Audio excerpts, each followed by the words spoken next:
Dumelang bakhaitso, I'm Tebogo Ditinti. Welcome to Time with T, and thank you so much for choosing to spend time with me. I have decided to do a part 3 because I do not want to leave part of my story on such a somber note.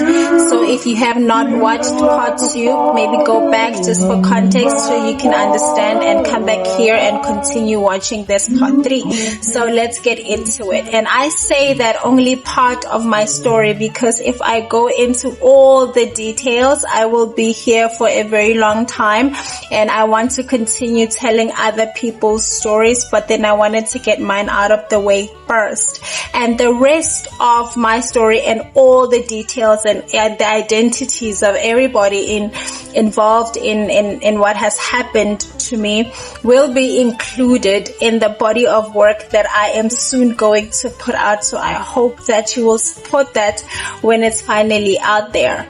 So, just moving from where I left off in part 2, where I was beaten up to a pulp, I lost parts of my memory and I lost parts of my hearing. Actually, for a period of time, I was temporarily deaf, so I could not hear anything for a while.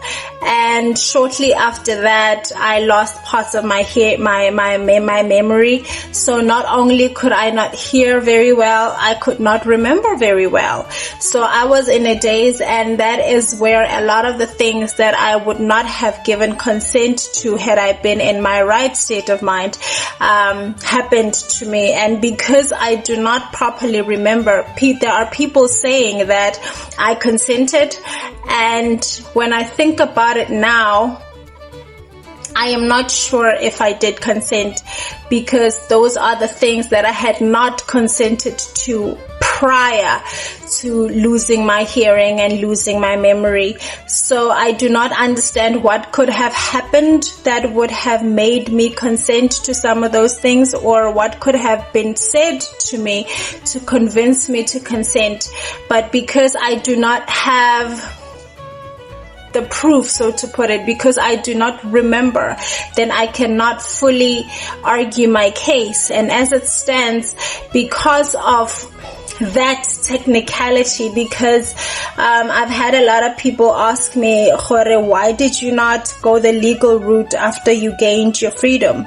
It was because of that I could not go the legal route, because I just could not remember. And as much as there were witnesses, that I know for sure, because we were never alone. There was always somebody around. There was always a witness. I know that from before I lost my memory and after I regained some of it, there was always somebody around, and there is somebody who saw something, and not just one person, multiple people.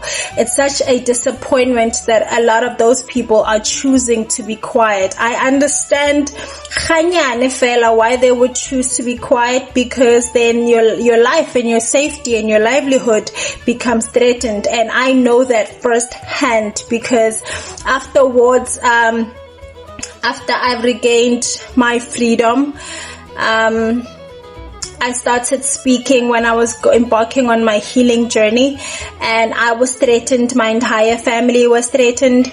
My son was threatened. Our safety was threatened. And because I was not strong enough, I had not gained enough strength, the kind of strength that I have now, I didn't have enough courage. I still have a lot of doubts. I still had a lot of her voice ringing in my head, talking about, if you turn against me, nothing you will ever do in life will be a success.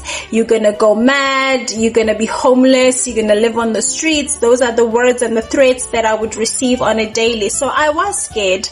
I was pretty terrified. And when I started speaking out and my life was threatened, I backed off. I backed off because I still believed that. I still believed Aquarius in saying that she would end me. She almost did. And it took a long time. It took as long as it did for me to be able to stand here and say the words that I'm saying. So I know that I am not getting into a lot of details. It's just I wanted to leave on a more positive note. I wanted to leave my story on a more positive note to say, fact that I am here, it means that I came out okay on the other side, and I didn't do it alone. I did it with a lot of support from a lot of people. I did it with a lot of love from a lot of people, and I did it with a lot of self-awareness. To use the phrase, I had to become aware of what I was afraid of. I had to become aware of what I wanted to say and what I didn't want to say. I had to become aware of the type of person that I want to be moving forward and the type of person that I no longer wanted to be, because I didn't want to be a yes person anymore. You know, when you say yes to everything just because you're scared to say no, I needed to gain my footing, and I did. And my story is one of, I want to use the word horror. It's a horror story. It's a horror story with a happy ending. And, well, the ending is still unfolding, you know. I'm not done yet. If anything, I've only just begun. And I really wish that I knew then what I know now, but if that were the case, then I wouldn't have had the experience that I had. But a lot of people still ask me about my calling and my gift and how I feel about it. I will say this with the utmost confidence. I love my calling. I respect my calling. I love my ancestors. I respect them. I don't worship them. I acknowledge them. I know what I need to do when it comes to appeasing them, and I do that. Them and I have an understanding, even though I'm still learning. Every day is it's just like parenting. It's like it's like having children. You learn every day. You can never say you have it all figured out. So I learn every day, and I'm open to learning every day. And I am still healing. I'm still healing. I'm still healing myself, and I still try to heal other people. And to the people that still come to me and that have confidence and faith in me, I appreciate it so much. It's people like that gives me the confidence to work harder and the courage to then spread the word as much and as widely as I possibly can in my little corner of the world. And I always say to my handful of subscribers who listen to me and hear me out, if you can, tell those who are close to you, when you get a chance, don't do it. Because a lot of people would come to me and ask, and inquire and ask, I think I have a calling.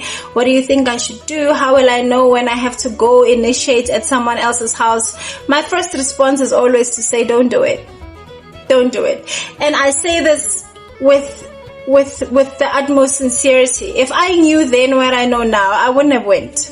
I really wouldn't have went, because Setswana sare, and I'm sure a lot of languages do say it